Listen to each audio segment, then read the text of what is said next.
ओम उमा महेश्वराय नमः। आप सभी का हमारे YouTube चैनल पर हार्दिक स्वागत है। आज सुने सोमवार व्रत कथा। सोमवार का दिन शंकर भगवान को समर्पित होता है। आज के दिन भक्त भोलेनाथ को प्रसन्न करने के लिए विशेष पूजा अर्चना करते हैं। कुछ लोग आज के दिन व्रत भी रखते हैं ताकि शिव की विशेष कृपा प्राप्त की जा सके। बाबा भोलेनाथ के आशीर्वाद के लिए आप भी सोमवार का व्रत कर रहे हैं तो शिव व्रत कथा को पढ़कर या सुनकर इस उपवास को पूरा करें। नारद पुराण के अनुसार सोमवार व्रत में व्यक्ति को प्रातः स्नान करके शिव जी को जल और बेलपत्र चढ़ाना चाहिए तथा शिव गौरी की पूजा करनी चाहिए। शिव पूजन के बाद सोमवार व्रत कथा अवश्य सुननी चाहिए। इसके बाद केवल एक समय ही भोजन करना चाहिए।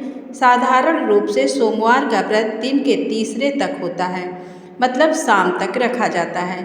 सोमवार व्रत 3 प्रकार का होता है: प्रति सोमवार व्रत, सौम्य प्रदोष व्रत और 16 सोमवार का व्रत। आइए जानते हैं सोमवार व्रत की कथा। एक समय की बात है, किसी नगर में एक साहूकार रहता था। उसके घर में धन की कोई कमी नहीं थी, लेकिन उसकी कोई संतान नहीं थी। इस कारण वह बहुत दुखी था। पुत्र प्राप्ति के लिए वह प्रत्येक सोमवार व्रत रखता था और पूरी श्रद्धा के साथ शिव मंदिर जाकर भगवान शिव और माँ पार्वती जी की पूजा करता था। उसकी भक्ति देखकर एक दिन माँ पार्वती प्रसन्न हो गई और भगवान शिव से उस साहूकार की मनोकामना पूर्ण करने का आग्रह किया।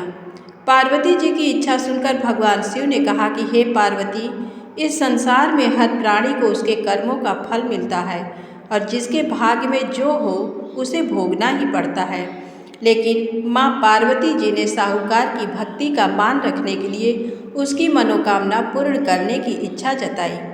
माता पार्वती के आग्रह पर शिव जी ने साहूकार को पुत्र प्राप्ति का वरदान तो दिया, लेकिन साथ ही ये भी कहा कि उसके बालक की आयु केवल 12 वर्ष होगी। माता पार्वती और भगवान शिव की बातचीत को साहूकार सुन रहा था। उसे ना तो इस बात की खुशी थी और ना ही दुख। वह पहले की भांति शिव जी की पूजा करता रहा। कुछ समय के बाद साहूकार के घर एक पुत्र का जन्म हुआ। जब वो बालक 11 वर्ष का हुआ तो उसे पढ़ने के लिए काशी भेज दिया गया। साहूकार ने पुत्र के मामा को बुलाकर उसे बहुत सारा धन दिया और कहा कि तुम इस बालक को काशी विद्या प्राप्ति के लिए ले जाओ और मार्ग में यज्ञ कराना। जहाँ भी यज्ञ कराओ वहाँ ब्राह्मणों को भोजन कराते और दक्षिणा देते हुए जाना। दोनों मामा भांजे इसी तरह यज्ञ कराते और ब्राह्मणों को दान दक्षिणा देते काशी की ओर चल पड़े। रात में एक नगर पड़ा जहाँ नगर के राजा की कन्या का विवाह था, लेकिन जिस राजकुमार से उसका विवाह होने वाला था वह एक आँख से काना था। राजकुमार के पिता ने अपने पुत्र के काना होने की बात को छुपाने के लिए एक चाल सोची। साहूकार के पुत्र को देखकर उसके मन में एक विचार आया। उसने सोचा, क्यों न इस लड़के को दूल्हा बनाकर राजकुमारी से विवाह करा दूं। विवाह के बाद इसको धन देकर विदा कर दूंगा और राजकुमारी को अपने नगर ले जाऊंगा। लड़के को दूल्हे के वस्त्र पहनाकर राजकुमारी से विवाह कर दिया गया, लेकिन साहूकार का पुत्र ईमानदार था। उसे ये बात न्याय संगत नहीं लगी। उसने अवसर पाकर राजकुमारी की चुन्नी के पल्ले पर लिखा कि तुम्हारा विवाह तो मेरे साथ हुआ है, लेकिन जिस राजकुमार के संग तुम्हें भेजा जाएगा वह एक आँख से काना है। मैं तो काशी पढ़ने जा रहा हूँ। जब राजकुमारी ने चुन्नी पर लिखी बातें पढ़ी तो उसने अपने माता पिता को ये बात बताई। राजा ने अपनी पुत्री को विदा नहीं किया, जिससे बारात वापस चली गई। दूसरी ओर साहूकार का लड़का और उसका मामा काशी पहुँचे और वहाँ जाकर उन्होंने यज्ञ किया। जिस दिन लड़के की आयु 12 साल की हुई उसी दिन यज्ञ रखा गया। लड़के ने अपने मामा से कहा कि मेरी तबीयत कुछ ठीक नहीं है। मामा ने कहा कि तुम अंदर जाकर सो जाओ। शिव जी के वरदानुसार कुछ ही देर में उस बालक के प्राण निकल गए। मृत भांजे को देख उसके मामा ने विलाप शुरू किया। संयोगवश उसी समय शिव जी और माता पार्वती उधर से जा रहे थे। माता पार्वती ने भगवान से कहा, स्वामी, मुझे इसके रोने के स्वर सहन नहीं हो रहे।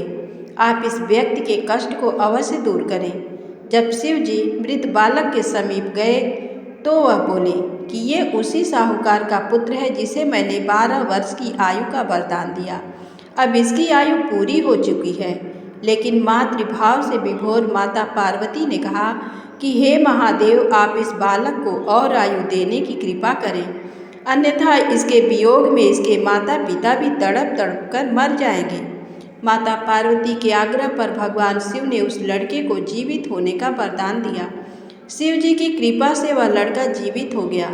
शिक्षा समाप्त करके लड़का मामा के साथ अपने नगर की ओर चल दिया। दोनों चलते हुए उसी नगर में पहुँचे जहाँ उसका विवाह हुआ था। उस नगर में भी उन्होंने यज्ञ का आयोजन किया।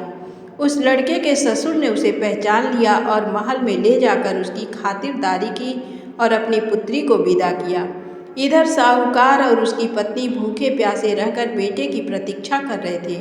उन्होंने प्रण कर रखा था कि यदि उन्हें अपने बेटे की मृत्यु का समाचार मिला तो वह भी प्राण त्याग देंगे, परंतु अपने बेटे के जीवित होने का समाचार पाकर वह बेहद प्रसन्न हुए।